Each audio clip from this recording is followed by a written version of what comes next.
Você está no Despertar Empreendedor, uma forma inovadora da gente falar sobre empreendedorismo.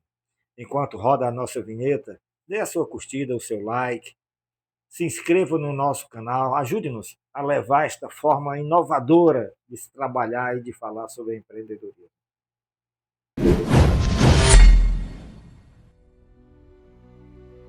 No caso de hoje, do Despertar Empreendedor, nós vamos tratar de um assunto bastante interessante. E a gente poderia até colocar como tema desse caso de hoje, inquieto por natureza, empreendedor por vocação. Depois da experiência com o habeas corpus, que ficou bem tocado pelo meu amigo e ex-sócio Alfredinho, segui minha vida como universitário. Queria focar na profissão, como se fosse possível deixar de lado esse espírito empreendedor que me acompanha desde sempre, feito uma sombra boa. Mas quem é movido por inquietude não para. Como dizia Peter Drucker, as pessoas eficazes não esperam ser mandadas, elas agem. O primeiro impulso para manter minha independência financeira foi correr atrás de um estágio, continuar na profissão, estudando, mas fazendo um estágio e buscar uma graninha extra. Com a ajuda da minha prima Conceição, que era funcionária da Caixa na época, consegui uma vaga para estagiar no setor de habitação da Caixa. E que baita experiência! Rapidamente, dominei tudo que me era passado. Eu era um observador atento. E esta é uma qualidade que me acompanha desde os tempos de criança, trocando lá figurinhas ou vendendo gostosinho, seja como for. Lembro-me muito bem de como eu gostava de ficar de olho nas negociações com os mutuários inadimplentes e nos processos com os novos financiamentos. E isso ia além da minha função de estagiário. Eu queria entender, participar, aprender. Como dizia Jim Rohn, o aprendizado é o começo da riqueza. Esse comportamento me valeu a renovação do meu estado por mais 6 meses, mas aí eu sentia que podia mais. Foi aí que eu descobri os estágios oferecidos pela Câmara dos Deputados. Lá naquela época, ele selecionava 2 alunos de cada estado do Brasil para fazer lá um estágio, para poder conhecer um pouco o funcionamento da Câmara dos Deputados.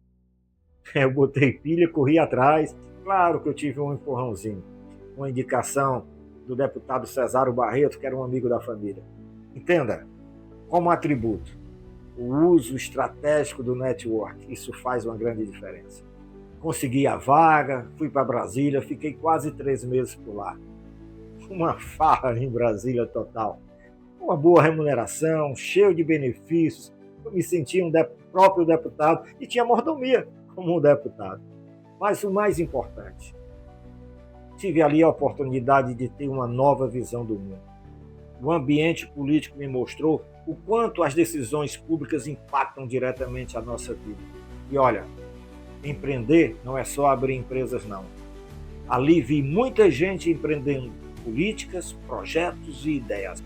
Como diz Mohamed Yunus, Nobel da Paz e criador do Banco Grameen, o empreendedorismo é uma forma de transformar a sociedade, não apenas um meio de ganhar dinheiro.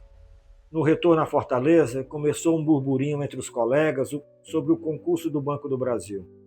A Miriam, minha namorada desde sempre, me incentivou. Eu brincava com ela dizendo que era um empurrãozinho para o casamento. Verdade seja dita, era isso que eu pensava. Passei no concurso, fui chamado para assumir no interior do Rio Grande do Norte. Meu pai não curtiu muito essa minha decisão. Disse que aquele ambiente não era para mim. Olha, ele tinha razão. Lá na frente nós vamos conversar sobre isso, num outro caos. Coragem para assumir risco e aprender com eles também é um grande atributo para quem quer ser e se dispõe a ser empreendedor. Mas fui assumir o banco, sim. E em menos de 3 meses que tinha assumido, já estava comissionado.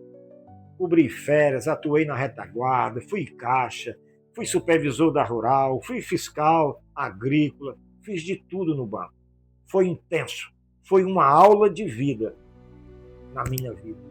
E aí, como o propósito do banco era casar, casei. Casei com a Miriam, como previmos, aos 22 anos de idade. Tudo na minha vida foi precoce, mas não me arrependo um segundo. Mesmo com o cargo dos sonhos na época, não me acomodei. desperta um novo atributo: versatilidade e não acomodação. A nossa turma, daqueles que tinham assumido o banco, eram formados por colegas de Fortaleza e a gente viajava todo final de semana. Tive uma ideia: por que não transportar essa turma? E aí, em sociedade com um colega, nós compramos uma Kombi. Aí assim, usando a Kombi como transporte, nós economizávamos nos transportes e ainda faturávamos, dando as caronas aos nossos colegas. Era uma iniciativa minha e do meu colega Arnaldo, parceiro da ideia e de boas histórias contadas nesse trabalho. Ganhamos uns trocados, mas a Kombi cansou. Antes da gente, uma Kombinha velha, a turma se casou, as viagens começaram a parar, aí mudamos de ramo. Sempre quieto como eu sou e querendo algo novo, mas que fizesse a diferença, mandei fazer um carrinho de lanches, muito antes de saber o que era food truck, essas coisas novas que andam por aí. A ideia era vender cachorro-quente e o famoso gostosinho que eu havia vendido lá na minha idade, no comecinho dos meus lanches na minha calçada, que era um sanduíchezinho de carne moída. E comecei a vender na rua, na porta dos bancos, nos tempos de festas, e foi muito oportuno, porque nesse tempo o Banco do Brasil cortou o lanche dos funcionários, e aí era prato cheio para mim. O meu carrinho estava lá na porta do banco vendendo. Era uma oportunidade, que eu chamo de timing. E é um novo atributo: identificação de oportunidades e criatividades práticas. Como dizia Napoleão Hill, toda adversidade traz consigo a semente de um benefício equivalente ou maior.